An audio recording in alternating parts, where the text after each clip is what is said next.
ଆଜି ପୁଣି କାହାକୁ ଆସିବ ଟଙ୍କା?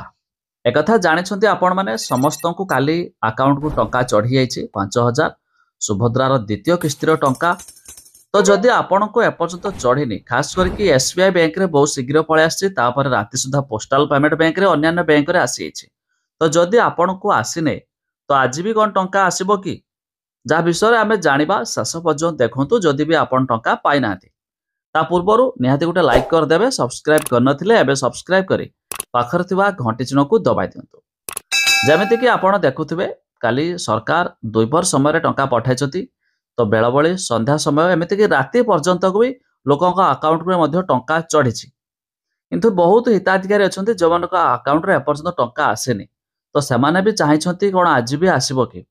ତ ଜାଣି ରଖନ୍ତୁ, ଟଙ୍କା ଆସିବାର ଥିଲେ ଏପର୍ଯ୍ୟନ୍ତ ଆସିବାର ଥାତା। ଆଜି ଆଉ ସରକାର ଟଙ୍କା ପଠାଇବେ ନାହିଁ। नमस्कार। ତ ଯାହାର ବି କିଛି ଜୟ ପ୍ରୋବ୍ଲେମ ଜଗନ୍ନାଥ। ଥିବ ତ ସେମାନେ ଜାଣି ରଖନ୍ତୁ। ଦେଖିଦିଅନ୍ତୁ, ଫାଷ୍ଟ ଏବେ ଏକ ଅପଡେଟ୍ ବି ଆସିଯାଇଛି କି ଆଜି ଟଙ୍କା ପାଇନଥିବା ମହିଳାମାନେ ରାକ୍ଷୀ ପୂର୍ଣ୍ଣିମାରେ ଟଙ୍କା ପାଇବେ।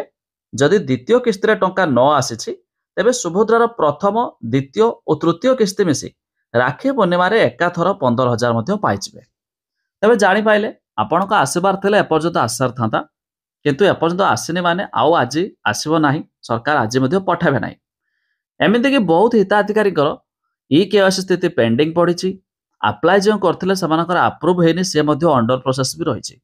ତେବେ ସରକାର ଏହାକୁ ମଧ୍ୟ ଆପ୍ରୁଭ୍ ବି କରିନାହାନ୍ତି, ଯାହାଫଳରେ ସେମାନଙ୍କୁ ଟଙ୍କା ଯାଇନାହିଁ। ଏମିତିକି ବହୁତ ହିତାଧିକାରୀ ଅଛନ୍ତି ଯେଉଁମାନଙ୍କର ସବୁ ଠିକ୍ ଥିବା ସତ୍ତ୍ୱେ ବି ସେମାନଙ୍କ ଆକାଉଣ୍ଟରେ ଜମା ହୋଇନାହିଁ। ତେବେ ସେଇଟା କ'ଣ ପାଇଁ ଜମା ହୋଇନି? ସରକାର ଖୁବ୍ ଶୀଘ୍ର ଆଉ ଏକ ଆଣିବେ କ'ଣ, ଡୋର୍ ଟୁ ଡୋର୍ ସର୍ଭେ। ତେବେ ଏହି ସୁଭଦ୍ରା ସ୍କିମ୍ର ଆବେଦନର ଶେଷ ତାରିଖ ମାର୍ଚ୍ଚ 31 ତାରିଖ ରହିଛି ବୋଲିକି ଆମର ଉପମୁଖ୍ୟମନ୍ତ୍ରୀ ପ୍ରଭାତୀ ପରିଡ଼ା ସେ ମଧ୍ୟ ଘୋଷଣା କରିଦେଇଛନ୍ତି।